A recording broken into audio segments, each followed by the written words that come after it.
Ankleshwar GIDC ખાતે જન ઔષધિ સપ્તાહ અંતર્ગત સ્માર્ટ પેથોલોજી લેબ ખાતે યોજાયેલ રક્તદાન શિબિરમાં 42 થી વધુ રક્તદાન શિબિર યોજાઈ હતી. 100 થી વધુ વખત રક્તદાન કરતા આઇકોનિક રક્તદાતા વિશેષ હાજરી આપી રક્તદાતાને પ્રોત્સાહન આપ્યું હતું. અંકલેશ્વર જીઆઈડીસી સ્થિત માનવ મંદિર પાસે આવેલ સ્માર્ટ પેથોલોજી લેબ ખાતે કુમારપાળ ગાંધી બ્લડ બેંકના સહયોગથી આજરોજ જન ઔષધિ સપ્તાહના ભાગરૂપે બ્લડ કેમ્પનું આયોજન કરવામાં આવ્યું હતું.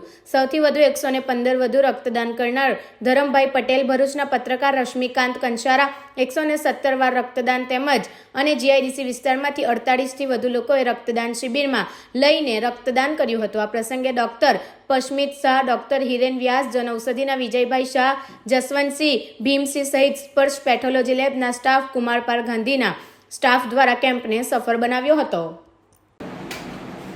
ગુડ મોર્નિંગ મિત્રો. આજે માનવ મંદિરની સામે આવેલ સ્માર્ટ પેથોલોજી લેબમાં એક બ્લડ ડોનેશન કેમ્પનું આયોજન કરેલું છે. રક્તદાન એ મહાદાન.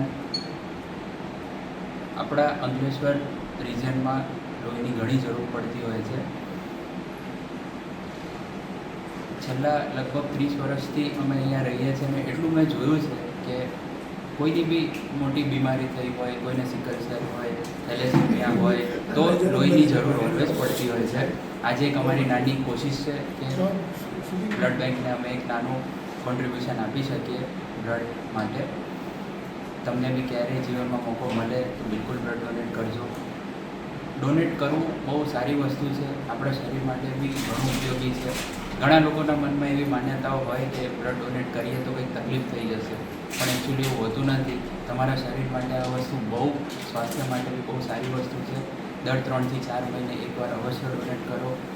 એના કરતાં મોટું પુણ્યનું કામ દુનિયામાં કોઈ જ નથી. આપણે ભગવાનની પૂજા કરીએ, પૈસા ડોનેટ કરીએ, ઘણી બધી વસ્તુ આપણે કરતા હોઈએ, પણ લોહીનું દાન કરવું એ સૌથી મોટું પુણ્યનું કામ ગણાય છે. તો જ્યારે બી મોકો મળે પ્લીઝ ડોનેટ કરો.